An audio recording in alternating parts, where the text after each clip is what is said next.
यहाँ से स्टार्ट करेंगे।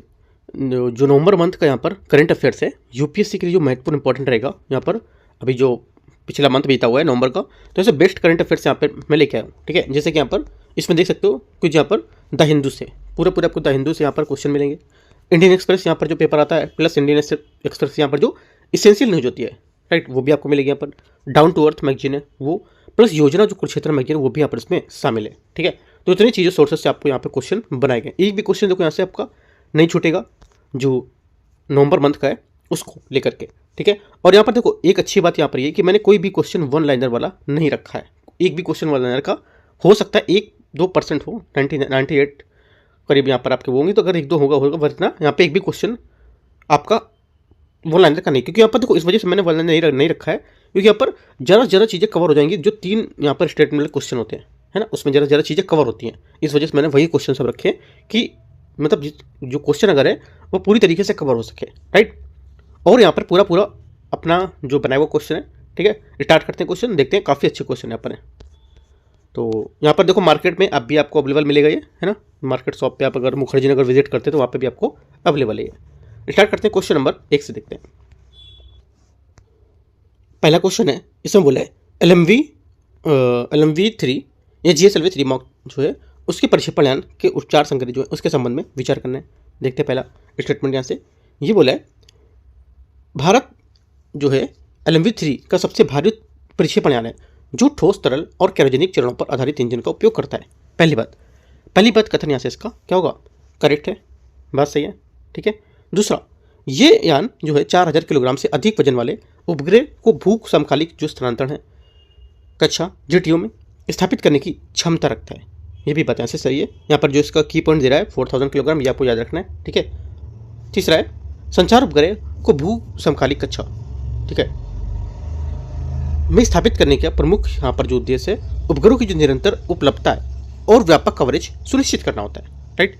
तीसरी बात भी यहाँ से क्या होगी, करेक्ट है। ठीक है, क्योंकि यहाँ पर इस कक्षा में यहाँ पर उपग्रह पृथ्वी की घूर्णन के साथ साथ तालमेल बिठाते हैं जिससे क्या वे एक स्थान पर स्थिर दिखाई देते हैं। तीनों बातें करेक्ट है। आंसर पूछा कि कौन सा यहाँ से सही होगा, तो करेक्ट आंसर डी, सभी तीनों यहाँ से करेक्ट है।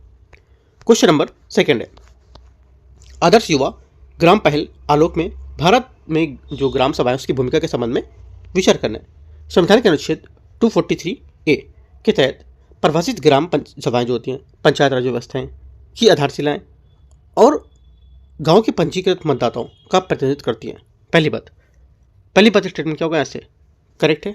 ठीक है, बात सही है। सेकंड, ग्राम सभा की बैठकों में अनिवार्य रूप से वार्षिक बजट, विकास योजना और शासन जो प्राथमिकता होती है उस पर चर्चा करना शामिल होता है। सेकंड बात भी यहाँ से सही है। तीसरा, इस प्रकार की पहल का उद्देश्य ग्रामीण स्तर पर जो सहभागी लोकतंत्र है उसको बढ़ावा देना होता है और सामुदायिक जो निर्णय होते हैं उसकी पारदर्शिता और जवाबदेहिता सुनिश्चित करनी होती है। तीनों बातें यहाँ से करेक्ट है। यहाँ पर क्या पूछा, इनमें से कौन सा गलत है? पहली बात सही, दूसरी बात सही, तीसरी बात सही है। पूछा गलत कौन सा है, तो इनमें से कोई से गलत नहीं है, तो आंसर क्या होगा, कोई सही नहीं है। मतलब कौन सा सही नहीं है, मतलब कौन सा इसमें देखो जहाँ पर आप लिखा होगा कौन सा सही नहीं है आपको तुरंत पढ़ना है इसको कौन सा गलत है, क्योंकि लैंग्वेज अगर थोड़ा सा चेंज करोगे तो आंसर आपको एकदम क्लियर दिखेगा। ठीक है, ये बोला इनमें से कौन सा गलत है, तो कोई गलत नहीं है, तो आंसर क्या हो जाएगा, कोई नहीं, डी।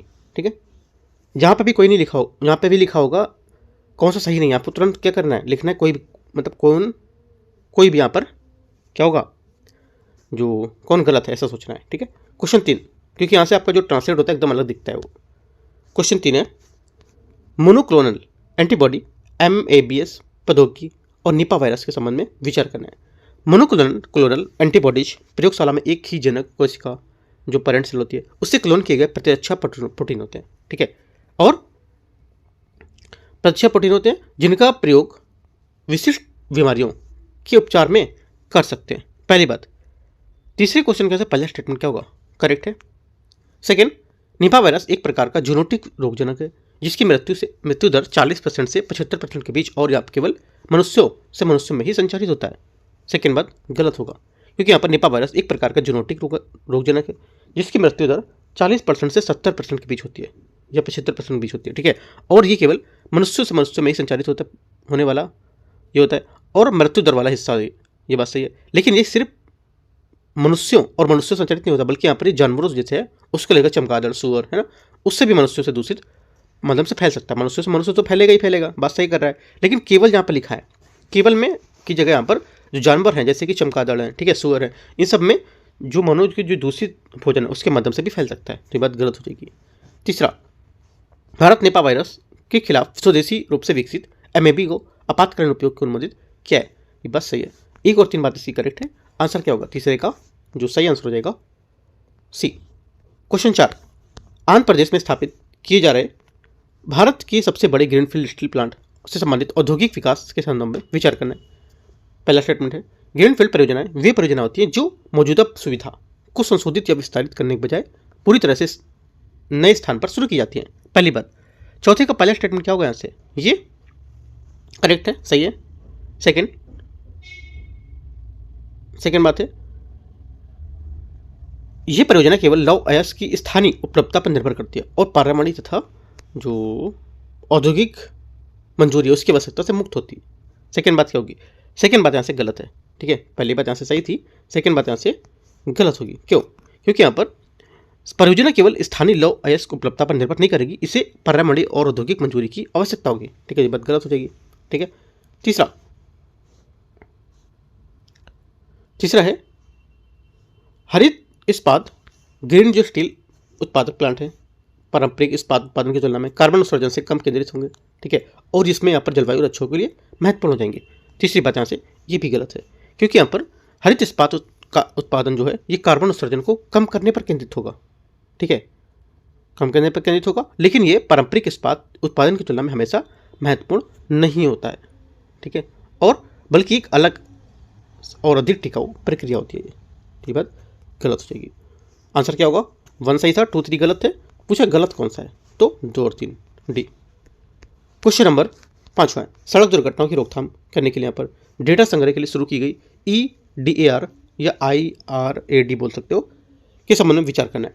EDAR इलेक्ट्रॉनिक विस्तृत दुर्घटना रिपोर्ट डेटाबेस का उद्देश्य राष्ट्रीय राजमार्ग में उच्च जोखिम वाले क्षेत्र ब्लैक स्पॉट की पहचान करने के लिए वास्तविक समय की सुविधाएं प्रदान करता है, पहली बात। 5वें का पहला स्टेटमेंट यहाँ से करेक्ट है, ठीक है। सेकेंड बात है,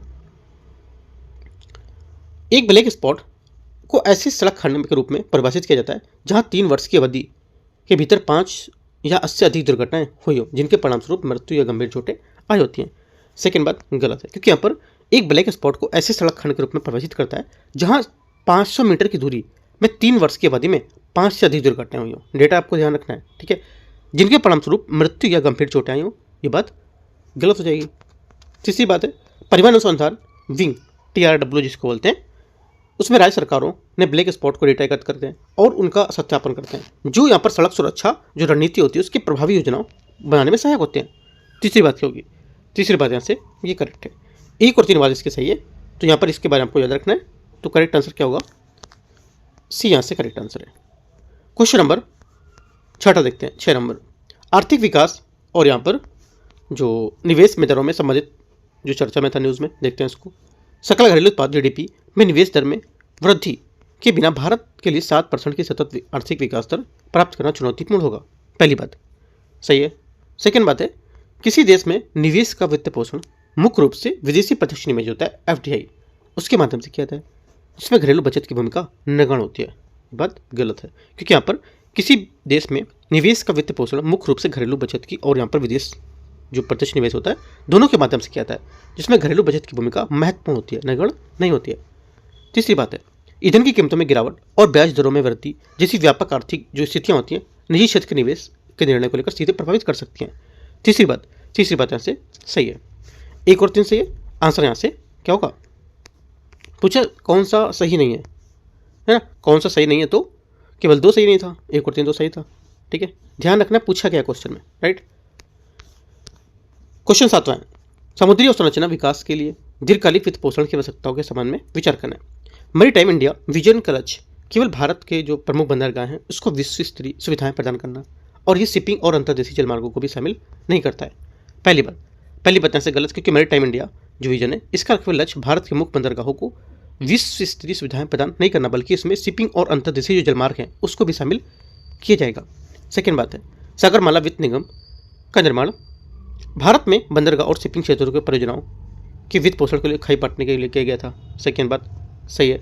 तीसरा, बुनियादी ढांचे के वित्त पोषण के लिए स्थापित national bank for financing infrastructure और डेवलपमेंट दीर्घकालिक समुद्री परियोजनाओं को ऋण सहायता प्रदान करने के लिए अधिकृत नहीं है।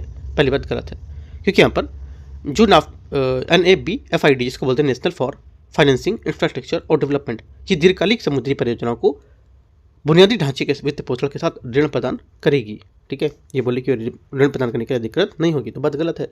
सिर्फ कौन सा करेक्ट है, जो स्टेटमेंट होगा हमारा यहाँ से पहला और सिर्फ दूसरा करेक्ट है ना, पहला और तीसरा गलत है, पहला गलत है तीसरा गलत है, सिर्फ दूसरा सही है। पूछा क्या है, कौन सा सही नहीं है, तो 1 और 3 है ना, 1 और 3 करेक्ट आंसर यहाँ से हो जाएगा इसका सी।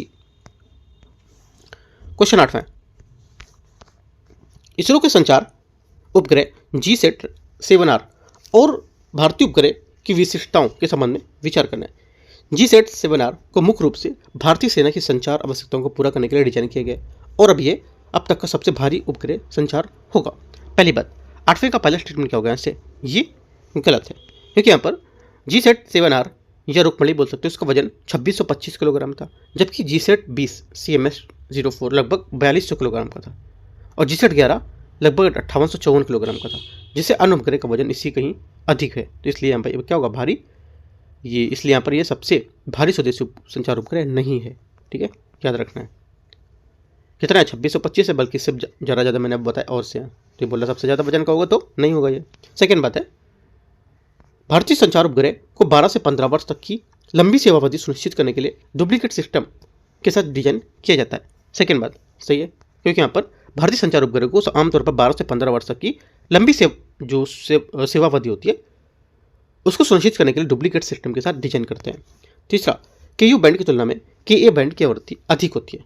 ठीक है, जिससे डेटा ट्रांसमिशन की दर उच्च होती है और अधिक उपयोग होती है। क्या होगा ये बात सही है। ठीक है, क्योंकि यहाँ पर जिनकी बैंड की आवृत्ति होती है 12 से 18 जो गीगाहर्ट्ज होती है, इसकी तुलना में अधिक होती है, जिससे क्या होता है ये डेटा ट्रांसमिशन करने के लिए अधिक उपयुक्त होता है। तो 2 और 3 बात करेक्ट है।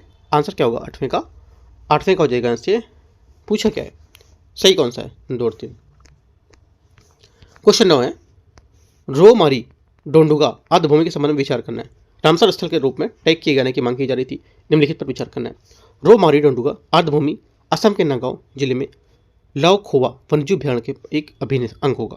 पहली बात गलत है, क्योंकि यहाँ पर रोवारी डोंडुगा आर्द्रभूमि असम के मोरी गांव जिले में स्थित, ना कि नागा गांव में। तो ये बात गलत हो जाएगी, नागांव में नहीं होगा, कहाँ होगा, मोरी गांव। सेकेंड, रामसर सम्मेलन अंतर्राष्ट्रीय महत्व की आर्द्रभूमियों के संरक्षण और उनके सतत उपयोग के लिए एक अंतर्राष्ट्रीय संधि है, जिस पर 1971 में हस्ताक्षर किए गए थे। पहली बात सही होगी, दूसरी बात क्या, दूसरी बात यहाँ से करेक्ट है। तीसरा, लखोवा और बुरहाचापोरी वन्यजीव अभयारण्य काजीरंगा टाइगर रिजर्व और ओरांग जो राष्ट्रीय उद्यान है उसके बीच वन्यजीव के संपर्क में गलियारे के रूप में काम करते हैं। तीसरी बात करेक्ट है। आंसर क्या होगा, 2 और 3 करेक्ट है, तो करेक्ट आंसर यहाँ से 9 का दूसरा तीसरा सही है। तो पूछा है गलत कौन सा, पहला गलत था तो 1 यहाँ से गलत है। क्वेश्चन 10वां है, नवंबर 2025 में आयोजित होने वाले त्रिसेवा अभ्यास त्रिशूल के संबंध में विचार करना है। देखते हैं इसको। पहला, त्रिशूल भारतीय नौसेना, थल सेना, वायुसेना द्वारा संचालित एक समन्वित अभ्यास है, जिनका समन्वय केवल पश्चिमी नौसेना कमान मुख्यालय द्वारा किया जाता है। पहली बात 10वें का यहाँ से गलत है, क्योंकि त्रिशूल एक वार्षिक अभ्यास है जिसका समन्वय भारतीय वायुसेना की पश्चिमी वायु कमान द्वारा किया जाता है, न कि नौसेना की कमान का मुख्यालय द्वारा। सेकेंड बात, अभ्यास का प्राथमिक उद्देश्य भारतीय सशस्त्र बलों में विभिन्न सेवाओं के बीच नेटवर्क एकीकरण को मजबूत करना, परिचालन दक्षता को बढ़ाना। सेकेंड बात सही है। तीसरा, इस अभ्यास में भाग लेने वाले मुख्य भौगोलिक क्षेत्रों में राजस्थान, गुजरात, उत्तरी अरब सागर क्षेत्र शामिल होंगे। तीसरी बात करेक्ट है।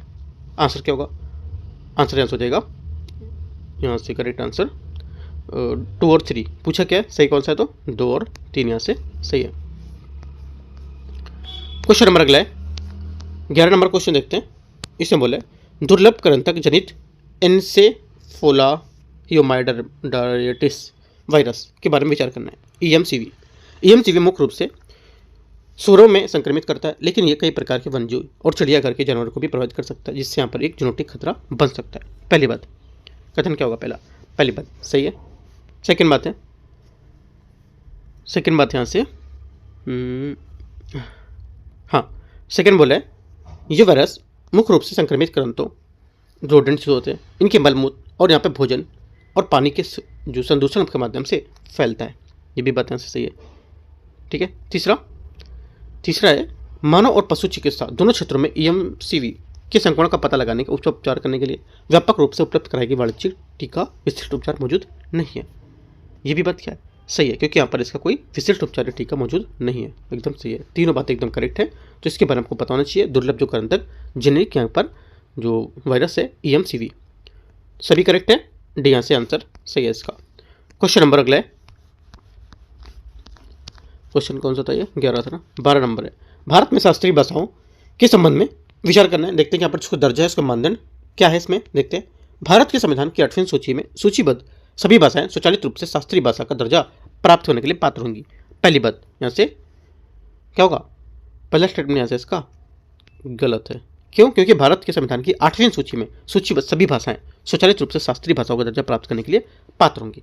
ठीक है, यहाँ बोला 8वीं सूची की सभी भाषाओं जो होती है उनमें शास्त्रीय भाषाओं का दर्जा प्राप्त करने के लिए पात्र होगी। बात गलत होगी क्योंकि यहाँ पर यह कथन गलत है कि शास्त्रीय भाषा का दर्जा प्राप्त करने के लिए विशिष्ट मानदंड केवल 8वीं सूची में प्राप्त होना अनिवार्य नहीं है। ठीक है। सेकेंड बात है, एक भाषा को शास्त्रीय भाषा के रूप में मान्यता देने के लिए आवश्यक है कि उसके पास 1500 से 2000 वर्ष या उससे अधिक का प्राचीन साहित्य ग्रंथ होने चाहिए। सेकेंड बात क्या होगी, सेकेंड बात यहाँ से क्या होगा, सेकेंड यहाँ से करेक्ट है। ठीक है। तीसरा, शास्त्रीय भाषा के रूप में मान्यता प्राप्त करने, उससे भाषा बोलने और सरकार की ओर से वित्तीय सहायता जो अतिरिक्त शैक्षणिक प्रोत्साहन होता है प्राप्त करने के लिए होना चाहिए। तीसरी बात भी करेक्ट है। 2 और 3 करेक्ट है। पूछे गलत कौन सा है, तो पहली बात गलत थी, यहाँ से आंसर 12वें का एक बात इसकी करेक्ट है। ठीक है। क्वेश्चन नंबर 13 है, 30 नंबर क्वेश्चन है, देखते हैं। हाल ही में फिलीपींस को प्रभावित करने वाले उष्णकटिबंधीय चक्रवात कालमेंगी के संबंध में विचार करना है। कालमेंगी जैसे उष्णकटिबंधीय चक्रवात मुख्य रूप से भूमध्य रेखा के पास समुद्र की सतह के उच्च तापमान से ऊर्जा प्राप्त करते हैं, जिससे क्या होता है शक्तिशाली तूफान बन जाते हैं। पहली बात 13 का जो पहला स्टेटमेंट होगा यहाँ से ये क्या होगा, ये करेक्ट है, सही है। सेकेंड बात है, सेकेंड ऐसे फिलीपींस अपनी भौगोलिक स्थिति के कारण प्रशांत जो महासागर है से उत्पन्न होने वाले वार्षिक भूकंपों और ज्वालामुखी विस्फोट से विश्व स्तर पर सबसे अधिक संवेदनशील है। यह भी बात सही है। तीसरा, दुनिया के अन्य क्षेत्रों की तुलना में उष्णकटिबंधीय चक्रवात मौसम में पश्चिमी प्रशांत महासागर में प्रतिवर्ष सबसे अधिक तूफान आते हैं। तीसरी बात यहाँ से ये भी बात सही है। ठीक है, तीनों बातें सही है। आंसर क्या होगा यहाँ से, सभी करेक्ट है। डी यहाँ से सही आंसर है। 14 नंबर क्वेश्चन है, टाइफाइड कंजुगेट वैक्सीन के रोकथाम के लिए संबंधित विचार करना। देखते हैं। टाइफाइड ज्वर साल्मोनेला टाइफी नामक जीवाणु के कारण होता है और ये एक मुख्य रूप से दूषित भोजन या पानी के माध्यम से फैलता है। 14 पहली बात करेक्ट है। सेकेंड बात है 14 का, इसमें बोले टाइफाइड कंजुगेट वैक्सीन वैश्विक टीकाकरण और प्रतिरक्षण गठबंधन द्वारा समर्थित है, जिसकी उपलब्धता और समर्थता को क्या करता है, बढ़ाता है। ये भी बात सही है। तीसरा, वर्तमान में टाइफाइड के निदान के लिए व्यापक रूप से उपयोग किया जाने वाला जो विडाल परीक्षण है अत्यधिक विश्वसनीय और इसे गोल्ड स्टैंडर्ड निदान विधि माना जाता है। तीसरी बात क्या है, तीसरी बात गलत है, क्योंकि यहाँ पर वर्तमान में टाइफाइड के निदान के लिए व्यापक रूप से उपयोग किया जाने वाला विडाल परीक्षण अत्यधिक विश्वसनीय नहीं है और इससे गोल्ड स्टैंडर्ड निदान विधि नहीं माना जाता है। रक्त संवर्धन परीक्षण, ब्लड जो यहाँ पर कल्चर टेस्ट होता है, उसको गोल्ड स्टैंडर्ड मानते हैं। ठीक है, याद रखना इंपॉर्टेंट बात है। आंसर क्या होगा, ओनली 1 2 करेक्ट है। या पूछा गलत कौन सा है ना, तो गलत पूछा है तो यहाँ से आंसर क्या हो जाएगा, केवल तीसरा गलत है, बी। क्वेश्चन नंबर 15, भारत में यूरिया की खपत और उर्वरक प्रबंधन की बड़ी जो चुनौतियाँ होती हैं, ठीक है, जुड़ी चुनौतियों के संबंध में विचार करना है। यूरिया की खपत को कम करने और उसके उपयोग की दक्षता बढ़ाने के लिए उद्देश्य से भारत सरकार ने निम्नलिखित यूरिया की शुरुआत की है। पहली बात 15 का पहला स्टेटमेंट क्या होगा, यहाँ से करेक्ट होगा। सेकेंड बात है, यूरिया को घरेलू उत्पादन मांग को पूरा करने के लिए पूरी तरह से पर्याप्त है, इसके लिए आयात की आवश्यकता नहीं होती है। सेकेंड बात गलत है, क्योंकि भारत में यूरिया का घरेलू उत्पादन का मांग को पूरा करने के लिए पर्याप्त नहीं है और देश में यूरिया का आयात करना पड़ता है, जिससे क्या है इसकी पूर्ति कर पाता है वो, तो ये बात गलत हो जाएगी। यूरिया की बिक्री के लिए अधिकतम खुदरा मूल्य MRP सरकार द्वारा अत्यधिक सब्सिडी वाला होने के कारण इसकी मांग अन्य उर्वरक की तुलना में कम बनी रहती है। तीसरी बात ये भी गलत है, क्योंकि यूरिया बिक्री के लिए अधिकतम खुदरा मूल्य सरकार द्वारा अत्यधिक सब्सिडी वाला होने के कारण ये उर्वरकों की तुलना में सस्ता होता है, जिससे इसकी क्या है, मांग अधिक बनी रहती है। क्या होता है, सस्ता होता है। ठीक है, तो ये सब पूरी बात याद रखनी है, जो बात गलत है इसकी। तो आंसर क्या होगा, पूछा है कौन सा सही है, तो केवल एक सही हो जाएगा। तो उस दिन तो गलत हो गए। ठीक है, क्वेश्चन आगे देखते हैं। क्वेश्चन नंबर आगे कौन सा है, 16 नंबर। 16 नंबर है, केरल के अत्यधिक गरीबी उन्मूलन कार्यक्रम और गरीबी निवारण दृष्टिकोण के संबंध में विचार करना है। ये कार्यक्रम संयुक्त राष्ट्र सतत विकास लक्ष्यों एलटीजी के साथ तालमेल बिठाता है, विशेष रूप से गरीबी और उन्मूलन हेतु यहाँ पर शून्य भुखमरी लक्ष्य को प्राप्त करने पर केंद्रित है। पहली बात, 16 का पहला स्टेटमेंट क्या होगा, यहाँ से करेक्ट है, सही बात है पूरी। ठीक है, सेकेंड बात है, कुटुंबश्री नेटवर्क, इस नेटवर्क को लागू करने वाला एक प्रमुख मॉडल होगा जो केवल ग्रामीण क्षेत्रों में गरीबी उन्मूलन महिला सशक्तिकरण पर केंद्रित होगा। सेकेंड बात, 16 का दूसरा स्टेटमेंट यहाँ से गलत है, क्योंकि यहाँ पर कुटुंबश्री नेटवर्क इस कार्यक्रम को लागू करने वाला एक प्रमुख मॉडल है जो शहरी और ग्रामीण दोनों क्षेत्रों में गरीबी उन्मूलन और महिला सशक्तिकरण पर केंद्रित होगा। ठीक है, तीसरा, बहुआयामी गरीबी जो सूचकांक है एमपीआई, राइट, उसका उपयोग करके उन परिवारों की पहचान की जाती है जो स्वास्थ्य, शिक्षा और जीवन स्तर पर गंभीर अभाव का सामना कर रहे होते हैं। तीसरी बात करेक्ट है। आंसर 1 और 3 सही है, तो 16 जो है उसका आंसर क्या हो जाएगा, 16 का आंसर सही पूछा है, तो सही नहीं पूछा है ना, सही नहीं पूछा है तो आंसर क्या हो जाएगा, 1 और 3 सही था, दूसरा आंसर होगा बी, यहाँ से करेक्ट आंसर है। क्वेश्चन 17, भारत के मिशन लाइफ के बारे में जलवायु परिवर्तन संबंध के प्रयासों को लेकर विचार करना है। मिशन लाइफ भारत का एक वैश्विक आंदोलन है जो पर्यावरण प्रति जागरूक जीवन शैली को बढ़ावा देने पर केंद्रित है, जिसे जलवायु परिवर्तन पर राष्ट्रीय कार्य योजना के तहत शामिल किया गया है। पहली बात 17 का करेक्ट है। सेकेंड, भारत ने गैर जीवाश्म ईंधन स्रोत से अपनी 50% से अधिक विद्युत उत्पादन क्षमता प्राप्त करने का सक्षम यह लक्ष्य से पहले यहाँ पर पूरा कर लिया था। सेकेंड बात गलत है, क्योंकि भारत ने यहाँ पर गैर जीवाश्म स्रोतों से स्थापित बिजली उत्पादन क्षमता 50% प्राप्त करने का लक्ष्य 2030 था, ठीक है, निर्धारित था, न कि यहाँ पर उससे पहले पूरा किया है, ऐसा कुछ यहाँ पर नहीं है। तीसरी बात है, प्रधानमंत्री सूर्य घर योजना का उद्देश्य मुफ्त बिजली प्रदान करना है और ये केवल शहरी क्षेत्रों तक सीमित है। तीसरी बात गलत है, क्योंकि प्रधानमंत्री सूर्य घर मुफ्त बिजली योजना का उद्देश्य आवासीय जो घर हैं उनको बिजली प्रदान करना, क्या बोला है, आवासीय घरों को बोला है, ना कि यहाँ पर शहरी और गाँव को बोला है। ठीक है, बिजली प्रदान करना, ना कि केवल मुख्य बिजली, राइट, तो यहाँ पे बात गलत होगी। तो की पॉइंट इसके याद रखना क्या क्या गलत हो रहा है। ठीक है, दूसरा तीसरा गलत है, पहली बात सही है, सही पूछा है तो एक करेक्ट। 18 नंबर है, हाल ही में अमेरिका और चीन के बीच हुए व्यापार समझौते में दुर्लभ मृदा धातुओं के संबंध में विचार करना है। देखते हैं इसको। पहला समझौते के एक भाग में के रूप में चीन गैलियम, जर्मेनियम, एंटीमनी, ग्रेफाइट सहित कुछ दुर्लभ मृदा धातुएं लगाए गए निर्यात पर प्रतिबंध को निलंबित करेगा। कौन, चाइना। पहली बात क्या होगी, पहली बात गलत है, क्योंकि यहाँ पर चाइना जो इसने गैलियम, जर्मेनियम, एंटीमनी और ग्रेफाइट निर्यात पर प्रतिबंध निलंबित नहीं किए हैं, ये प्रतिबंध अभी भी क्या है, लागू है, हाल ही में ये लगाए गए थे टैक्स। ठीक है, तो पहली बात गलत हो गई। सेकेंड बात है, दुर्लभ मृदा धातुएं 17 रासायनिक तत्वों का एक समूह होता है जो आधुनिक इलेक्ट्रॉनिक्स तथा रक्षा प्रणालियों के उत्पादन के लिए महत्वपूर्ण है। ये स्टैटिक पॉइंट है। ठीक है, तो क्या होगा, सेकेंड बात करेक्ट है। तीसरा, संयुक्त राज्य अमेरिका ने चीनी वस्तुओं पर लगाए गए सभी पारंपरिक टैरिफ को बिना किसी अपवाद के स्थायी रूप से समाप्त कर दिया है। तीसरी बात गलत है, क्योंकि यहाँ पर संयुक्त राज्य अमेरिका ने चीनी वस्तु पर लगाए गए सभी पारंपरिक टैरिफ को स्थायी रूप से समाप्त नहीं किया है। व्यापार युद्ध के दौरान कई टैरिफ अभी भी प्रभावी हैं। ठीक है, तो पूरी तरीके से समाप्त नहीं किया, लेकिन कुछ कुछ पे समाप्त किया, और यहाँ पर कुछ भी अभी लागू है यहाँ पर, राइट। जो टैरिफ अभी न्यूज़ में था, जो डोनाल्ड ट्रंप ने लगाया था, ठीक है, उस टैरिफ को लेकर यहाँ पर न्यूज़ में क्वेश्चन था ये। तो आंसर क्या होगा, तीसरा गलत है, पहला भी गलत था ना, हाँ पहला भी गलत है, दूसरा सही है। तो पूछा है गलत कौन सा होगा, तो 1 और 3 गलत है, आंसर क्या होगा, तीसरा गलत है और पहला गलत है, आंसर क्या होगा इसका। क्वेश्चन कौन सा था, 18वें का हो जाएगा आपका 1 और 3 गलत है। अच्छा, स्टेटमेंट थोड़ा मिस्टेक हो गया, यहाँ से गलत पूछा है, तो 1 और 3 यहाँ पर होना चाहिए सी में। ठीक है, क्या होगा, 1 और 3 यहाँ से होगा, राइट, सी नंबर 1 और 3 इसका क्या होगा, गलत आंसर होगा। या मान सकते हो बी, मान सकते हो 1 और 3, यहाँ पे 1 और ऐड कर सकते हो इसमें। ठीक है, 1 और 3 तो याद रखना है।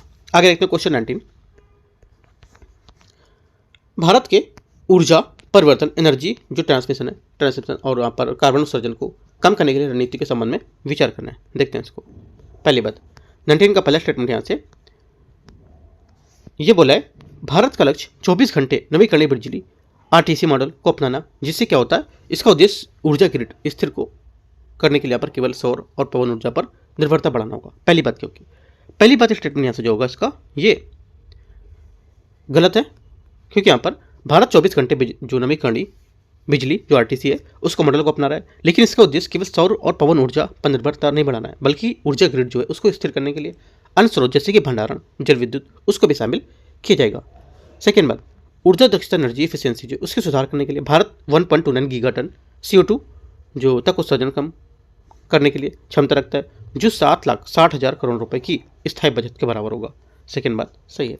तीसरा, भारत में प्रति व्यक्ति बिजली की खपत वैश्विक औसत से काफ़ी कम है, जो ऊर्जा दक्षता में सुधार को सीमित करने की गुंजाइश को इंगित करता है। तीसरी बात गलत है, क्योंकि भारत में प्रति व्यक्ति बिजली की खपत वैश्विक औसत से काफ़ी कम है, जो वास्तव में ऊर्जा दक्षता सुधार के लिए बहुत बड़ी गुंजाइश को इंगित करता है, ना कि सीमित गुंजाइश को। ओनली 2 करेक्ट है। आंसर क्या होगा? बी करेक्ट है।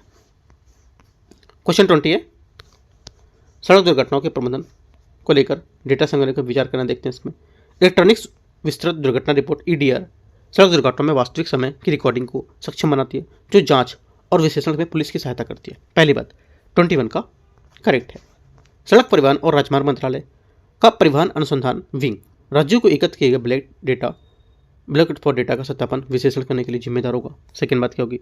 सेकेंड बात यहाँ से ये भी करेक्ट है। किसी स्थान को ब्लैक स्पॉट तभी वर्गीकृत कर सकते हैं जब 3 साल की जो अवधि के भीतर वहाँ कम से कम 5 दुर्घटनाएं हुई जिनके परिणामस्वरूप गंभीर चोटें आई हों। ठीक है। तीसरी बात मैंने आपको ऊपर पॉइंट बताया था, है ना, ये पॉइंट ऊपर में डिस्कस किया था। क्या होगा? सही है ये। 1 और 2 3 तीनों सही है, तो सभी करेक्ट है। आंसर यहाँ से 20 का क्या होगा?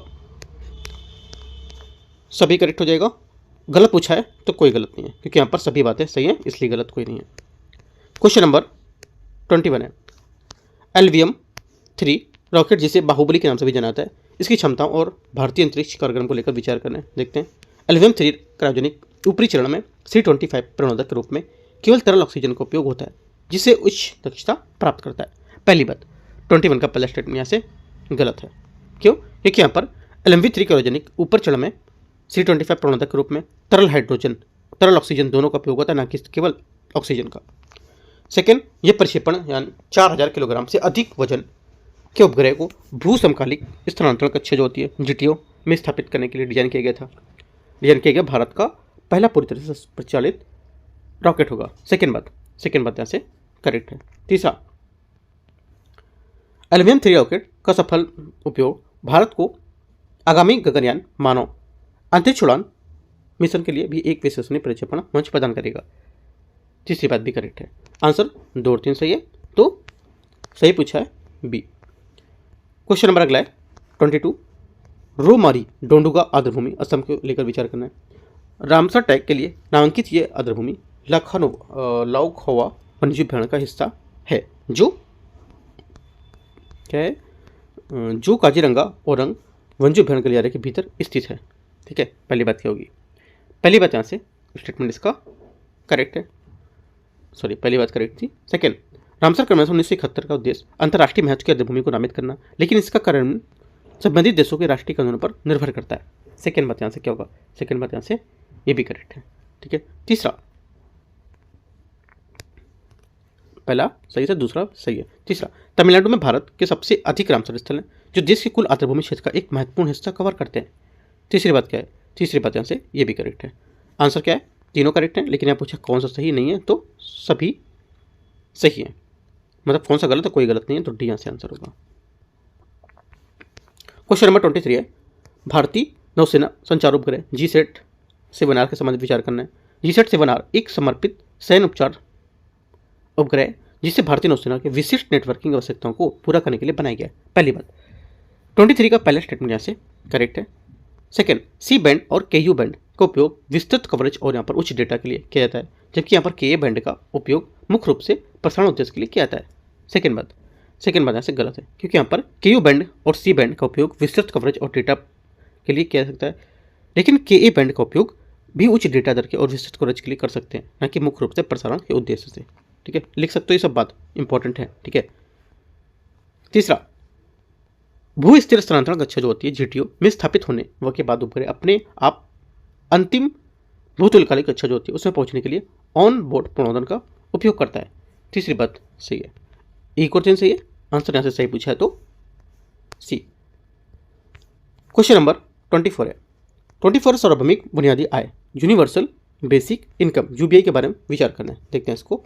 यूबीआई का अर्थ एक ऐसी आय है जो नागरिकों को स्वतंत्र बिना शर्त और नियमित रूप से एक निश्चित समय पर प्राप्त होने पर उनका रोजगार या धन की स्थिति कुछ भी हो। पहली बात क्या होगी, 24 का पहला स्टेटमेंट यहाँ से करेक्ट है, यूबीआई के बारे में बात सही कर रहा है। यूबीआई को लागू करने वाला मुख्य उद्देश्य जटिल सामाजिक कल्याण योजनाओं को समाप्त करना और समाज में आय असमानता को कम करना होता है। सेकेंड बात, 24 का सेकंड बात भी करेक्ट है। तीसरा, भारत में यूबीआई को लागू करने की एक प्रमुख चुनौती इसकी उच्च लागत के कारण राजस्व घाटे पर पड़ने वाले संभावित नकारात्मक प्रभाव होंगे। तीसरी बात सही है। ठीक है, तीनों बात यहाँ से सही है। पूछे कौन सा गलत है तो कोई गलत यहाँ पर नहीं है। यूबीआई के बारे में एक बात आपको यहाँ से पता होना चाहिए। ठीक है, कोई गलत नहीं है।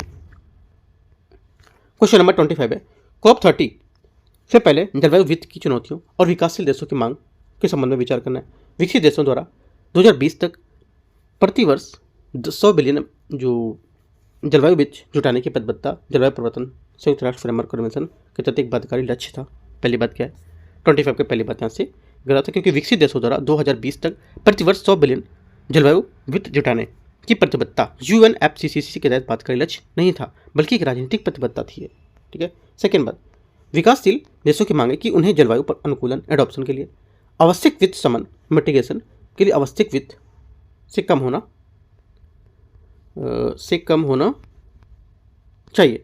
सेकेंड बात, क्योंकि सेकेंड बात यहाँ से इसकी ये गलत है भी। ठीक है, क्योंकि यहाँ पर जो विकासशील देश हैं इसकी मांग में उन्हें जलवायु अनुकूलन एडॉप्शन और समन दोनों के लिए पर्याप्त संतुलित वित्त होना चाहिए, ना कि अनुकूलन के लिए कम होना चाहिए। तो ये बात गलत हो जाएगी। ठीक है, लिख सकते हो पॉइंट अपना, इंपॉर्टेंट पॉइंट है सब, आपको ये सब पॉइंट हाईलाइट करके लिखते जाना है। तीसरा, जलवायु वित्त पोषण एक संभावित स्रोत कार्बन टैक्स हो सकता है जो विकसित देशों द्वारा आयातित वस्तुओं पर लगाया जाता है ताकि जीवाश्म ईंधन और उत्सर्जन लागत को आंतरिक बनाया जा सके। तीसरी बात यहाँ से करेक्ट है। ओनली 3 करेक्ट है, सही पूछा है तो सी। क्वेश्चन 26 है मेघालय की उमगोट नदी प्रदूषण के संबंध में विचार करना है। देखते हैं इसको लेकर के। पहला, उमगोट नदी जिसे अपने स्वच्छ जल के लिए जाना जाता है, हाल ही में मटमैलापन केवल मानसून के बाद के महीनों के बाद भारी वर्षा के कारण इसमें प्राकृतिक रूप से हुआ है। पहली बात, 26 का पहला स्टेटमेंट यहाँ से क्या होगा, गलत है, क्योंकि यहाँ पर उमगोट नदी का हालिया जो मेटलापन है केवल प्राकृतिक कारण से नहीं बल्कि यहाँ पर इसमें मानवीय जो गतिविधि है उसका भी योगदान देखा गया है। बात गलत होगी। राष्ट्रीय राजमार्ग की अवसंरचना विकास निगम लिमिटेड द्वारा की जा रही शिलोंग डवकी गलियारे में निर्माण को लेकर इस प्रदूषण का मुख्य कारण रूप में पहचाना गया है। सेकेंड बात गलत है, क्योंकि NHIDCL द्वारा की जा रहे शिलोंग डवकी गलियारे का निर्माण को इस प्रदूषण के मुख्य कारणों में से एक रूप में पहचाना गया है, लेकिन ये एकमात्र कारण नहीं हो सकता है। ठीक है, गलत है। तीसरा, इस प्रकार की संरचना परियोजनाओं में होने वाले पर्यावरणीय नुकसान को कम करने के लिए मानक संचालित जो प्रक्रिया होती है उसको सख्ती से पालन की जाना अनिवार्य होगा। तीसरी बात यहाँ से सही होगी। केवल 3 सही है। आंसर क्या होगा यहाँ से पूछा, सही नहीं कौन सा है, तो एक और गलत कौन सा था इसमें तो एक गलत था पहला, ठीक है, और एक दूसरा, 2 गलत थे, 1 और 2 है ना, तो 1 और 2 गलत है। पूछे कौन सा सही नहीं है। अच्छा ठीक है, 1 और 2 ये लिखा तो है डी नंबर। आगे देखते हैं क्वेश्चन 27 है UNFCCC के तहत वैश्विक जलवायु परिवर्तन जो नीति होती है उसके बैठक के संबंध में विचार करना है। पेरिस समझौते से संयुक्त राष्ट्र जो अमेरिका है उसको हटना जलवायु पेरिस समझौते से निपटने के लिए वैश्विक प्रयासों पर नकारात्मक प्रभाव डालने वाला एक महत्वपूर्ण घटनाक्रम बताता है। पहली बात क्या होगी 27 की, ये करेक्ट है। दूसरा, ब्राजील ने हाल ही में COP की बैठकों में प्रतिबद्धताओं के बजाय कार्यान्वयन पर ध्यान केंद्रित करने की रणनीति को अपनाया है। सेकेंड बात यहाँ से गलत होगी, क्योंकि ब्राजील ने हाल ही में COP की बैठकों में प्रतिबद्धताओं के बजाय कार्यान्वयन होता है उस पर ध्यान केंद्रित करने की रणनीति को अपनाया है, और ये कथन गलत हो जाएगा, क्योंकि ब्राजील ने ऐतिहासिक रूप से विकासशील देशों के साथ मिलकर जलवायु कार्रवाई के लिए वैश्विक दक्षिण की मांगों का समर्थन किया हुआ है। वैश्विक नेतृत्व और अभाव के ब्रिक्स देश सामूहिक जो रूप है उसमें जलवायु कार्यक्रम के लिए वैश्विक दक्षिण मांगों को समर्थन करने का प्रयास करेगा। तीसरी बात ये भी गलत है, क्योंकि यहाँ पर जो वैश्विक नेतृत्व में अभाव में जो ब्रिक्स देश है उसमें सामूहिक रूप से जलवायु कार्रवाई के लिए एक वैश्विक दक्षिण मांगों की समर्थन करने का प्रयास कर रहे हैं। ठीक है, ब्रिक्स देश स्वयं क्या है, वैश्विक दक्षिण का हिस्सा है जो जलवायु परिवर्तन से निपटने के लिए सामूहिक रूप से कार्य करते हैं। और ये कहना गलत होगा कि वे वैश्विक रूप से नेतृत्व अभाव में ऐसा कर रहे हैं। ठीक है, तो दोनों बात गलत हैं, 2 और 3। आंसर सिर्फ पहला करेक्ट है। तो 27 का एक बात यहाँ से सही है। 28 है, ब्रिक्स शिखर सम्मेलन और यहाँ पर समूह द्वारा शुरू किए गए वित्तीय संसाधनों के बारे में विचार करना है। न्यू डेवलपमेंट बैंक, एनडीबी और आकस्मिक आरक्षित व्यवस्था ब्रिक्स द्वारा शुरू की गई 2 प्रमुख वित्तीय संस्थाएं हैं। पहली बात, 28 का पहला स्टेटमेंट यहाँ से क्या होगा, करेक्ट है। सेकेंड, हाल के भू राजनीतिक तनाव के कारण ब्रिक्स देश अंतर सदस्यीय लेन देन में केवल अमेरिकी डॉलर का उपयोग करने पर जोर दे रहे हैं। सेकेंड बात भी यहाँ से क्या होगी, ये गलत हो जाएगी, क्योंकि हाल के भू राजनीतिक जो तनाव है उसके कारण ब्रिक्स देश में अंतर सदस्यीय जो लेन देन है उसमें केवल अमेरिकी डॉलर का उपयोग करने पर जोर दे रहे हैं। ये कथन गलत है, क्योंकि ब्रिक्स देश स्थानीय मुद्राओं पर व्यापार बढ़ाने की अमेरिकी डॉलर पर निर्भरता को कम करने के तरीकों को विचार कर रहे हैं। ठीक है, याद रखना है कि जो गलत हो रहा है पॉइंट, वो पॉइंट लिख लो साइड में, क्या बात इसकी सही है।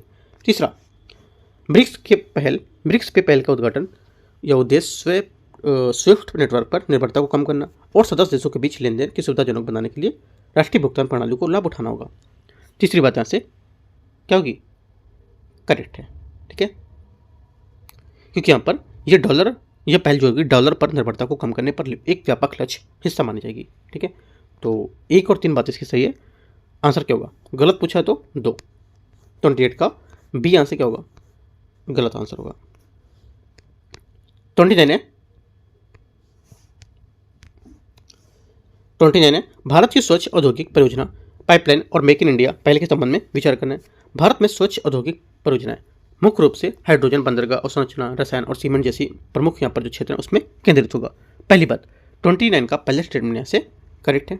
सेकेंड, स्वच्छ औद्योगिक परियोजनाएं भारत को औद्योगिक विकास में तेजी लाने और घरेलू पूर्ति श्रृंखलाओं को मजबूत करने में मदद करने में मेक इन इंडिया पहल का समर्थन करेंगी। सेकेंड बात भी यहाँ से सही होगी। तीसरा, भारत की स्वच्छ औद्योगिक परियोजनाएं पाइपलाइन की अनुमानित लागत है जो 150 बिलियन डॉलर से अधिक है, जिसके लिए आवश्यक पूंजी निवेश मुख्य रूप से सार्वजनिक क्षेत्र के बैंकों से आएगा। तीसरी बात यहाँ से गलत हो जाएगी। क्यों? क्योंकि यहाँ पर भारत की स्वैच्छिक जो परियोजना है इसको लेकर के ये आवश्यक पूंजी निवेश मुख्य रूप से सार्वजनिक क्षेत्रों से आएगा। राइट, ये गलत है, क्योंकि यहाँ पर आवश्यक पूंजी जो निवेश है सार्वजनिक और निजी दोनों क्षेत्रों में आने की उम्मीद है। ठीक है, ये बात गलत हो जाएगी। 1, 2 करेक्ट है। आंसर यहाँ से क्या होगा, सही पूछा है तो सी करेक्ट आंसर है। क्वेश्चन नंबर 30 है, भारत में वन संरक्षण, कार्बन सिंक और ग्रीन इंडिया मिशन GIM के बारे में विचार करना है। हाल ही में एक अध्ययन के अनुसार बढ़ते तापमान के कारण भारत में उष्णकटिबंधीय वनों की प्रकाश संश्लेषण क्षमता 10% से अधिक की गिरावट आई है। पहली बात यहाँ से गलत है, क्योंकि यहाँ पर हाल ही में ये एक अध्ययन में पता चला था कि बढ़ते तापमान के कारण भारत में उष्णकटिबंधीय वनों की प्रकाश संश्लेषण क्षमता 10% से अधिक की वृद्धि देखी गई, ना कि गिरावट। पहला गलत है। सेकेंड, ग्रीन इंडिया मिशन का लक्ष्य वन और गैर वन भूमि पर 25 मिलियन हेक्टेयर का वनीकरण करना, पुनर्स्थापन करना, ताकि अतिरिक्त कार्बन सिंक का निर्माण किया जा सके। सेकेंड बात गलत है, क्योंकि ग्रीन इंडिया मिशन वन का इसका लक्ष्य होगा कि यहाँ पर जो गैर वन भूमि पर 10 मिलियन हेक्टेयर का वनीकरण, ठीक है, कितना 10 हेक्टेयर वन का वनीकरण और वनीकरण पुनर्स्थापना करना, ना कि 25 मिलियन का। 25 नहीं होगा पर 10 होगा। ठीक है, बाकी सब सही है। वन संरक्षण सामुदायिक भागीदारी को नजरअंदाज करने पर, बाहरी वृक्ष प्रजातियां को उपयोग करने पर बढ़ावा देने से और वृक्षारोपण जो परियोजना उसकी सफलता सीमित करना। तीसरी बात यहाँ पर यह भी गलत है। क्यों? क्योंकि यहाँ पर देखो, वन संरक्षण में सामुदायिक भागीदारी को नजरअंदाज करना और बाहरी वृक्ष प्रजातियां जो होती हैं उनको बढ़ावा देना, सिर्फ वृक्षारोपण परियोजनाओं का क्या होगा, जो सफलता होता है वो बढ़ सकती है और सीमित नहीं होगी। बोला सीमित हो सकती है, नहीं, स्टेटमेंट ध्यान से पढ़ना है। ठीक है, तो ये सीमित नहीं होगी, ये क्या होगी, ये बढ़ सकती है। और ठीक है, इनकी जो परियोजना है वृक्षारोपण से सब बढ़ेंगी। तो तीनों बातें क्या है, गलत है। पहली गलत है, दूसरी गलत है, तीसरी गलत है। 30 का आंसर सही कौन सा सही नहीं है, तो 30 का आंसर हो जाएगा कोई भी सही नहीं, मतलब होना चाहिए इसका। इसमें बोला कौन सा आंसर गलत है। ठीक है, तीनों गलत है हमारे, तो होना चाहिए कौन सा आंसर गलत है तो सभी गलत होना चाहिए। इसका आंसर क्या होना चाहिए? सभी गलत। यहाँ पर इसका ऑप्शन नहीं दे रखा है, चलो ठीक है, अपने हिसाब से देख लेते हैं। यहाँ पर जो इसका आंसर होगा सभी नहीं, यहाँ पर सभी मतलब इसमें गलत होंगे आंसर। आपसे कोई स्टेटमेंट आपको ये बातें पता होनी चाहिए कि यहाँ पर बातें गलत बातें हो रही हैं, ठीक है। स्टेटमेंट थोड़ा मिस्टेक प्रिंट होने में हो गया ऐसा, तो बाकी आपको याद रखना है, राइट। आगे आते हैं आंसर में, देखते हैं।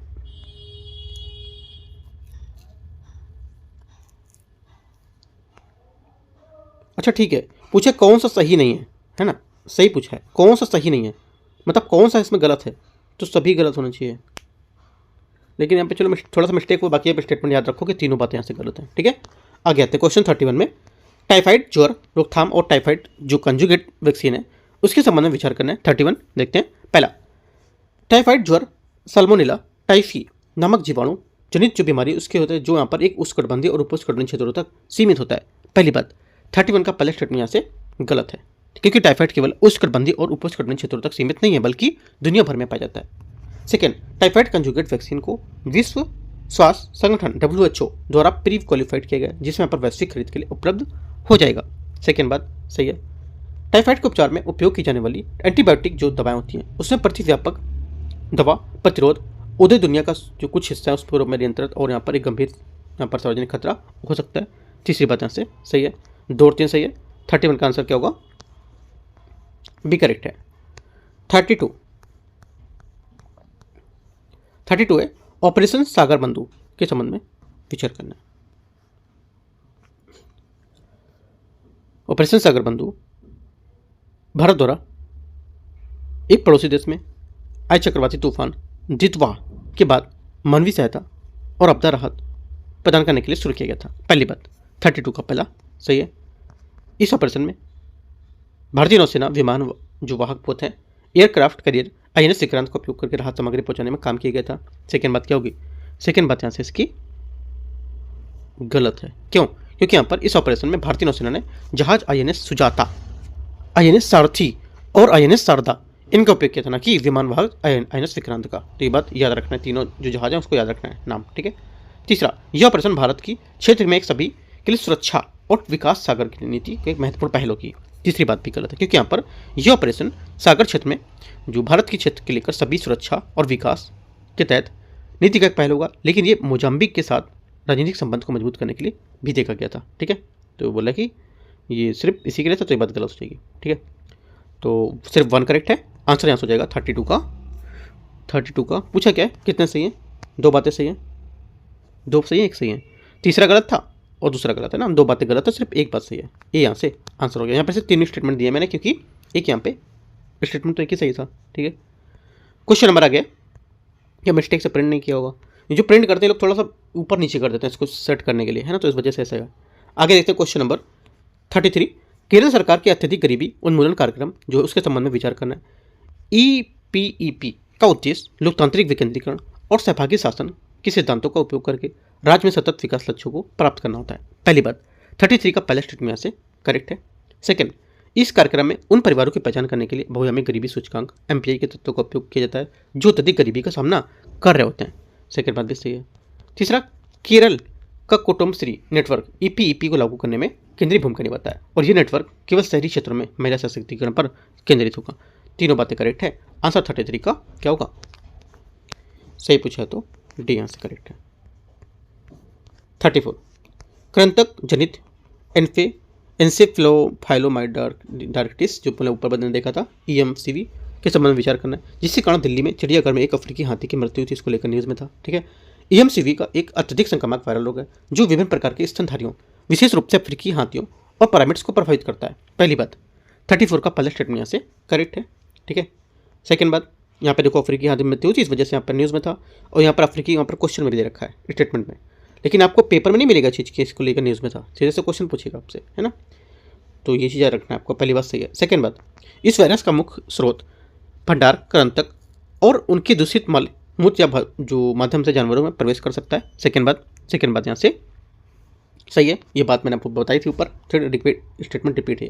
तीसरा, चिड़ियाघर में EMCV का प्रकोप नियंत्रित करना चुनौती भरा हो सकता है, क्योंकि इसके लिए कृंतक नियंत्रण और संक्रमित पशुओं की एकांतवास की आवश्यकता होती है। तीसरी बात क्योंकि 34 का जो तीसरा स्टेटमेंट है यहाँ से ये सही है। तीनों सही है। पूछा कौन सा गलत है, तो कोई गलत नहीं है यहाँ से। आंसर क्या हो जाएगा? आंसर हो जाएगा क्वानिटी। क्वेश्चन नंबर 35, भारत में मतदान का अधिकार, मतदान की स्वतंत्रता से संबंधित कानूनी संवैधानिक प्रावधानों के संबंध में विचार करने। देखते हैं। पहला बोला भारत में मतदान का अधिकार को जनप्रतिनिधि अधिनियम 1951 के तहत एक वैधानिक अधिकार माना जाता है, न कि संवैधानिक अधिकार। पहली बात सही है। सेकेंड बात, संवैधानिक कब होता है? जब उसके तहत आर्टिकल को दिया होता, कोई अनुच्छेद होता तो संवैधानिक होता। ठीक है, तो पहली बात यहाँ से सही है। सेकेंड बात देखते हैं 35 की। सेकेंड बात यहाँ से, मतदान की स्वतंत्रता का अर्थ मतदाताओं द्वारा नोटा, इनमें से कोई नहीं मतलब होता, जो उसके विकल्प का उपयोग करने की क्षमता को होगा, जो अभिव्यक्ति की स्वतंत्रता अनुच्छेद 19(1) के तहत आएगा। सेकेंड बात करेक्ट है। थर्ड, जनप्रतिनिधि अधिनियम की धारा 53 के तहत यदि उपलब्ध सीटों की तुलना में उम्मीदवार की संख्या अधिक हो तो ही चुनाव होते हैं।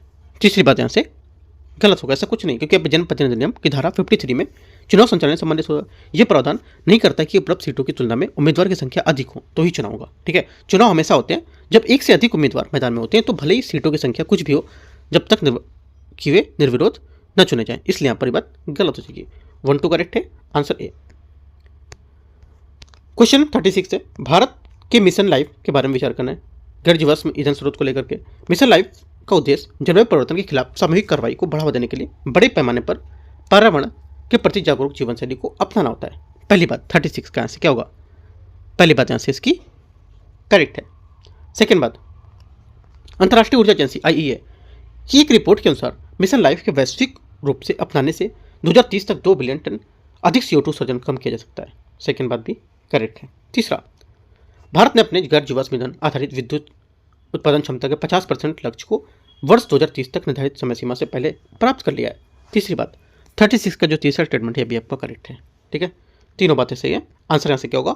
36 का पूछा है कौन सा गलत है, कोई गलत नहीं है। ठीक है, देखो ये मिशन लाइफ है, ये काफ़ी इंपॉर्टेंट है, इस वजह से मैंने इसको 2 बार कवर किया है। ऊपर कुछ स्टेटमेंट दूसरे थे, यहाँ पर स्टेटमेंट दूसरे हैं। थोड़ा ये बात इस वजह से क्योंकि कोई क्वेश्चन आपसे अगर मिशन लाइफ से आएगा तो किसी भी तरह से घुमा के छूटना नहीं चाहिए वो। ठीक है, तो इस वजह से मैंने आपको 2 बार यहाँ पर क्वेश्चन दिए वो। ठीक है, देखो जो भी टॉपिक इंपॉर्टेंट को मैंने 2 बार कवर किए। 2 बार कहने का मतलब अगर उसके कुछ स्टेटमेंट छूटे थे वो मैंने दूसरे क्वेश्चन में कवर करके क्वेश्चन बनाया। आगे आते हैं क्वेश्चन 36 का आंसर कितना था? आंसर डी था। 37 है, LVM-3 बाहुबली प्रक्षेपण यान के बारे में विचार कर लें। LMV-3 जिसे GSLV मार्क 3 के नाम से भी जाना जाता है, इसरो का 3 चरणीय प्रक्षेपण यान है, जिसमें सभी चरणों में ठोस परमाणु का उपयोग किया जाता है। पहली बात यहाँ से गलत है, क्योंकि जिससे पहले GSLV मार्क 3 के नाम से जाना जाता था, एक 3 चरणीय प्रक्षेपण यान होगा। क्या होगा? 3 चरणीय प्रक्षेपण यान होगा, राइट। और इसके सभी चरणों में ठोस परमाणु का उपयोग नहीं होता है, इसमें ठोस, तरल और क्रायोजेनिक का प्रयोग होता है। ये बात गलत हो जाएगी। ऊपर मैंने क्वेश्चन पूछा तो उसमें पे स्टेटमेंट कुछ और थे यहाँ। ठीक है, याद रखना है। ये यान 4000 किलोग्राम से अधिक वजन वाले उपग्रह को भू समकालिक जो कक्षा होती जेटियों में सफलतापूर्वक स्थापित करने में क्षमता रखेगा। सेकेंड बात यहाँ से सही है। तीसरा, CMS-03 एक बहुबैंड संचार उपग्रह है, जिसे भारतीय भूभाग में विस्तृत समुद्री क्षेत्र की जो सेवाएं होती है उसको प्रदान करने के लिए डिजाइन किया गया है। तीसरी बात यहाँ से सही, क्योंकि यहाँ पर CMS-3 जिसे GSAT-24 के नाम से जाना जाता था पहले। ठीक है, ये क्या है? एक बहुबैंड संचार उपग्रह प्रणाली है, जिसे भारतीय भूभाग और विस्तृत समुद्री जो क्षेत्र सेवाएं उसको प्रदान करने के लिए डिजाइन किया गया था। ये बात करेक्ट है। आंसर क्या होगा? 37 को जो करेक्ट आंसर हो जाएगा यहाँ से केवल एक यहाँ से सही होगा। मतलब केवल एक क्या पूछा है? गलत पूछा होगा तो ही यहाँ पर केवल एक आएगा आंसर, क्योंकि यहाँ पर गलत पूछा है। क्वेश्चन नंबर 38 है, भारत में शास्त्रीय भाषाओं की मान्यता को लेकर के विचार करने देखते हैं। उनमें संवैधानिक और शैक्षणिक प्रावधान को लेकर देखते हैं। किसी भाषा को शास्त्रीय भाषा दर्जा प्राप्त करने का निर्णय केवल संविधान की 8वीं सूची में उसके शामिल होने के आधार पर किया जाता है। पहली बात 38 का जो पहला स्टेटमेंट है यहाँ से गलत है, क्योंकि यहाँ पर किसी भाषा को शास्त्रीय भाषा का दर्जा प्राप्त करने के लिए केवल संविधान की 8वीं सूची में उसके संविधान से आधार पर नहीं लिया जाएगा, बल्कि संस्कृति मंत्रालय द्वारा निर्धारित कुछ दिशा निर्देश हैं, कुछ मानदंड होते हैं, जिसमें प्राचीनतम और साहित्यिक विरासत भी शामिल होती है। ये बात गलत हो जाएगी। ठीक है, ये भी क्वेश्चन मैंने ऊपर पूछा था, लेकिन स्टेटमेंट यहाँ पर चेंज है यहाँ। ठीक है, याद रखना है, स्टेटमेंट अलग है यहाँ से इसके, क्योंकि देखो कुछ कुछ टॉपिक होते हैं एक क्वेश्चन से कवर नहीं होते एक स्टेटमेंट को लेकर। मान लो क्वेश्चन पूछ लिया तो क्या होगा, है ना। और क्वेश्चन इंपॉर्टेंट भी लग रहा था कल्चर का। एक शास्त्रीय भाषा के लिए प्राचीन और मूल्यवान सक्रिय होना अनिवार्य, जो कम से कम 1500 से 2000 वर्ष पुराना हो। ये बात सही है। तीसरी बात है शास्त्रीय भाषा के बोलने वालों के लिए सरकार द्वारा विभिन्न शैक्षणिक संस्थान में उत्कृष्टता केंद्र स्थापित किए जाते हैं। तीसरी बात यहाँ से करेक्ट है। आंसर 2 और 3 सही है, तो सही आंसर क्या होगा? 38 का जो सही आंसर हो जाएगा ये बी। 39 आदर्श युवा ग्राम सभा पहल के बारे में विचार करने देखते हैं इसको। पहली बात, ग्राम सभाएं पंचायती राज व्यवस्था की आधारशिलाएं हैं जो 73वें संविधान संशोधन अधिनियम द्वारा प्रदान किए गए अनुच्छेद 243 में परिभाषित हैं। पहली बात यहाँ से 39 का करेक्ट है। सेकंड, एक ग्राम सभा में केवल गांव के पंजीकृत मतदाता शामिल होते हैं और इनका उद्देश्य स्थानीय स्तर पर सहभागी लोकतंत्र के प्रदर्शनों को बढ़ावा देना होता है। सेकंड बात भी सही है।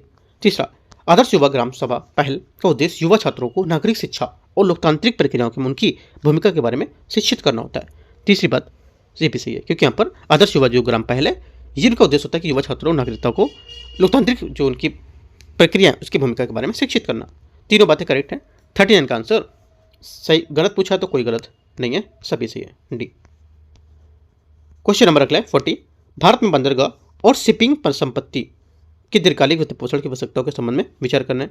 भारतीय बंदरगाह और शिपिंग अवसंरचना को आमतौर पर 30 से 50 वर्ष की परिपक्वता वाली अवधि के लिए दीर्घकालिक ऋणों की आवश्यकता होती है।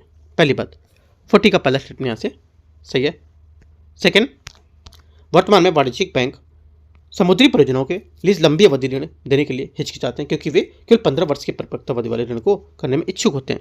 सेकेंड बात भी सही है। तीसरा, केंद्र सरकार ने समुद्री क्षेत्र में निजी निवेश को प्रोत्साहन करने के लिए बंदरगाहों और शिपिंग परियोजनाओं के लिए एक समुद्री विकास कोष शुरू किया है। तीसरी बात यहाँ से ये भी करेक्ट है। तीनों बातें सही है। आंसर क्या होगा? सही पूछा है तो डी।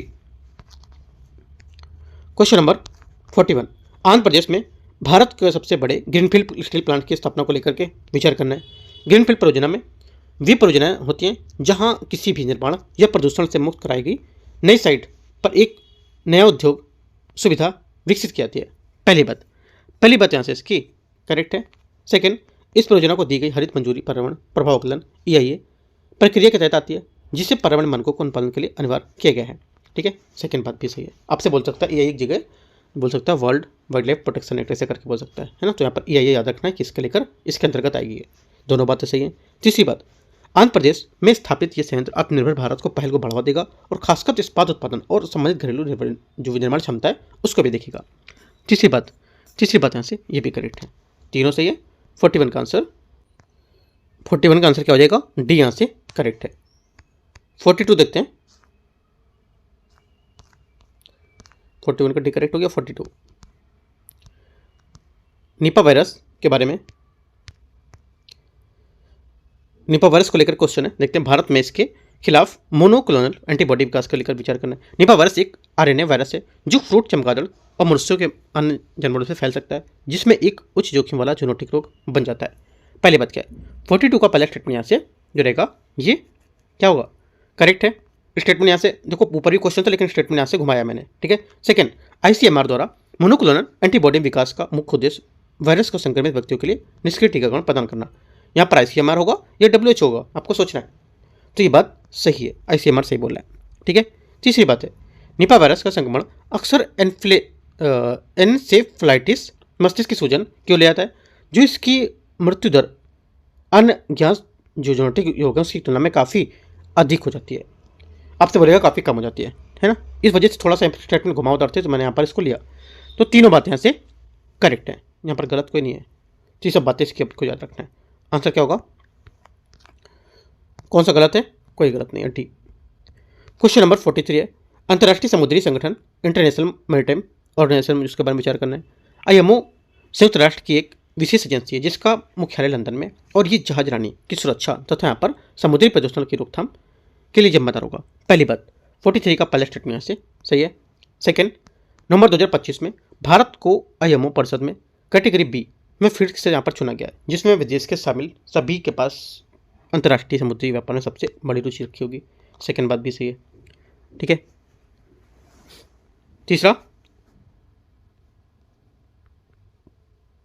तीसरा है, भारत अंतर्राष्ट्रीय समुद्री संगठन IMO के समुद्री श्रम सम्मेलन 2006 का एक हस्ताक्षरकर्ता होगा। तीसरी बात भी यहाँ से क्या होगी? करेक्ट होगी। तीनों बातें सही है। आंसर क्या होगा? आंसर आ जाएगा 43 का करेक्ट आंसर, सभी तीनों। 44 है, आदर्श युवा ग्राम सभा पहल भारत में लोकतांत्रिक विकेंद्रीकरण की चुनौती के संबंध में विचार करना है।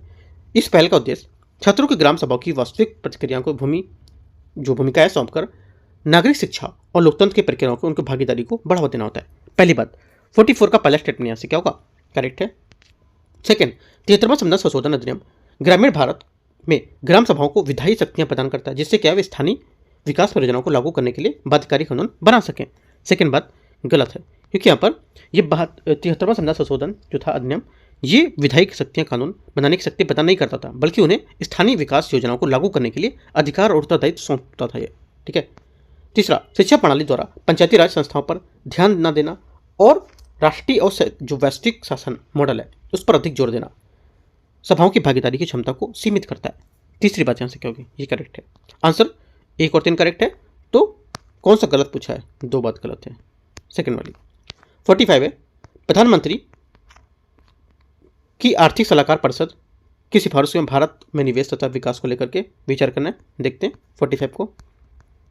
पहला है, EACPM के अनुसार 7% की विकास दर हासिल करने के लिए भारत को अपनी निवेश दर को सकल घरेलू उत्पाद GDP के 34 से 35% बढ़ाने की आवश्यकता है। पहली बात करेक्ट है।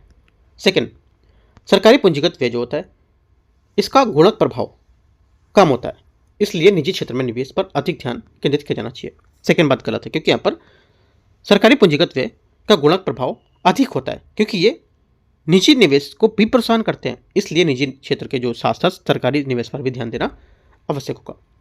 तीसरी बात है, भारत में निर्यात की विविधता लाना, मुक्त व्यापार समझौते को तीव्र करना और अमेरिकी जैसे प्रमुख व्यापार भागीदारों को बातचीत करना उच्च विकास दर बनाए रखने के लिए महत्वपूर्ण होंगे। तीसरी बात सही है, इंपॉर्टेंट है क्वेश्चन। आंसर क्या होगा? सही पूछा तो 1 और 3 सी करेक्ट है। 46 है, क्रायोस्फीयर पृथ्वी के जमे हुई अपर सतह की स्थिति को लेकर के वैश्विक जलवायु प्रभाव को लेकर विचार करना है। ग्रीनलैंड और अंटार्कटिक की बर्फ की चादरों की अस्थिरता का मुख्य कारक है कि उनकी तापमान में वृद्धि 1.5 डिग्री सेंटीग्रेड जो वैश्विक लक्ष्य है उससे पहले ही अधिक हो गई हो। पहले बात क्या होगा?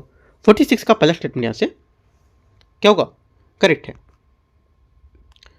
सेकेंड बात है, क्रायोस्फीयर और का पिघलना समुद्र के स्तर में वृद्धि करता है, लेकिन इसका महासागरीय धाराओं पर परिसंचरण पर कोई प्रभाव नहीं पड़ता है। ये बात गलत है, क्योंकि यहाँ पर क्रायोस्फीयर का पिघलना समुद्र स्तर में वृद्धि करता है और इसका महासागरीय धाराओं पर महत्वपूर्ण प्रभाव पड़ता है, जैसे कि उत्तरी अटलांटिक परिसंचरण में धीमा कर देता है ये। ठीक है। तीसरा, उच्च पर्वतीय ग्लेशियर में तेजी से पीछे हटना, विशेष रूप से हिमालय में गंगा ब्रह्मपुत्र सिंधु बेसिन बाढ़ के सूखे काम पे जोखिम बढ़ सकता है। तीसरी बात सही है। 1 और 3 सही है। आंसर पूछा है, सही कौन सा होगा? तो सी। क्वेश्चन नंबर 47 है, हाल ही में खोजी गई मकड़ी की प्रजाति डेर्मचर्स नमाजुमा और उभयलिंगवाद जो है की दुर्घटनाओं के बारे में, दुर्लभ घटना के बारे में विचार करना है। ये गाइनेड्रोफॉर्मिज्म एक अत्यंत दुर्लभ घटना है जिसमें एक ही जीव में नर और मादा दोनों के ऊतक और शारीरिक जो विशेषताएं एक साथ मौजूद होती हैं। पहली बात 47 में करेक्ट है। सेकंड, डेमचर्स इमाजुमा मकड़ी को विश्व स्तर पर एक औपचारिक रूप से संकटग्रस्त प्रजाति के रूप में सूचीबद्ध किया गया है। सेकंड बात गलत है। ठीक है, क्योंकि यहाँ पर डेमचर्स इनाजुमा मकड़ी को औपचारिक रूप से संकटग्रस्त प्रजाति के रूप में सूचीबद्ध नहीं किया गया है, गलत है। तीसरा, मकड़ी में यह स्थिति आमतौर पर प्रजनन के दौरान गुणसूत्रों में असमान जो विभाजन और पारमाणिक कारक को उत्पन्न होती है। तीसरी बात क्या होगी? तीसरी बात यहाँ से सही है। 1 और 3 बात सही है, लेकिन पूछा इसमें कौन सा गलत है? तो दूसरी बात गलत है, क्योंकि यहाँ पर ये इसको जो है फॉर्मली इंडेंजर्ड प्रजाति के रूप में सूचीबद्ध नहीं किया गया।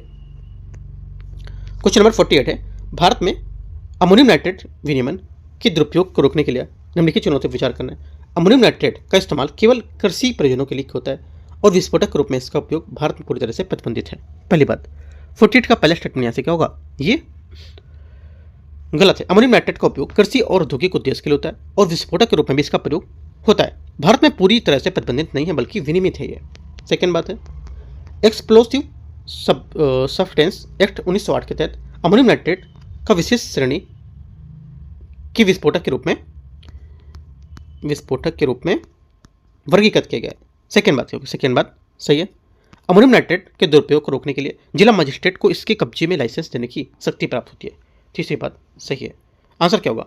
2 और 3 सही है, पहली बात गलत है तो बी।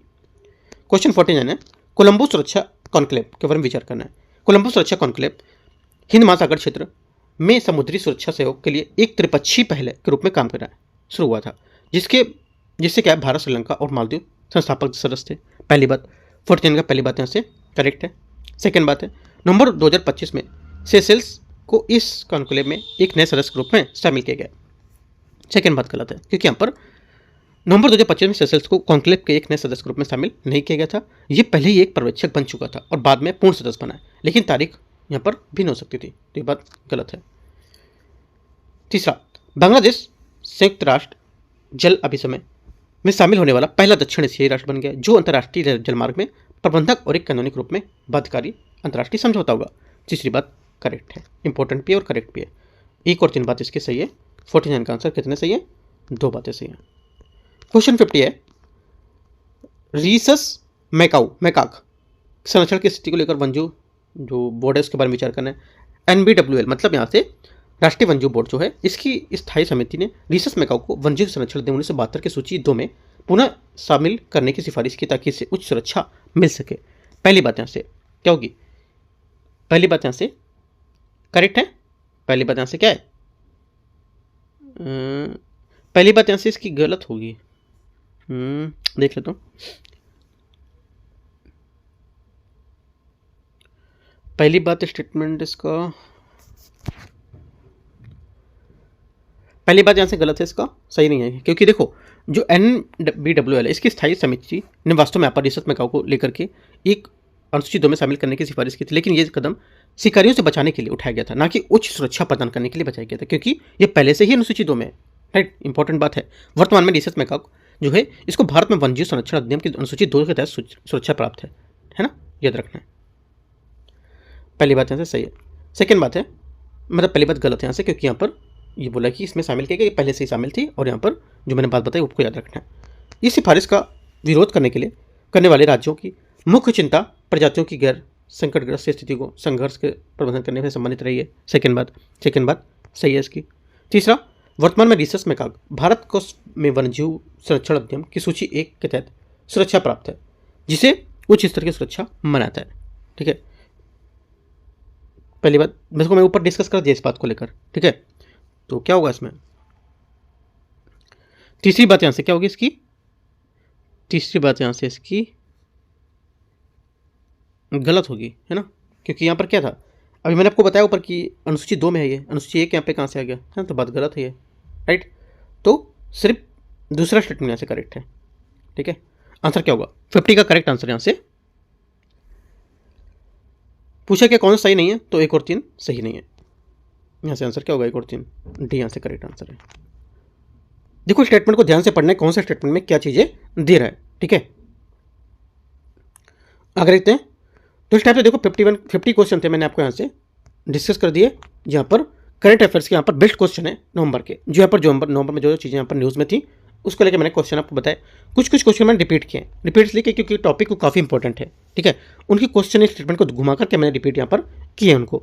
राइट, तो आगे भी लेके आएंगे इसका, अक्टूबर का करा ही चुके हैं, नवंबर का करा रहे हैं, उसके बाद सितंबर का भी जो रहेगा वो भी मैं लेके आऊँगा। ठीक है, और टेस्ट नंबर 9 भी यहाँ पर करा चुका हूँ इन्वायरमेंट को लेकर, करंट अफेयर्स को भी आप यहाँ पर जाकर देख सकते हो। बाकी कुछ डाउट रहेगा नीचे कमेंट और टेलीग्राम पे भी जुड़ सकते हो उसमें। ठीक है, एंड करते हैं इसको। All the best, thank you.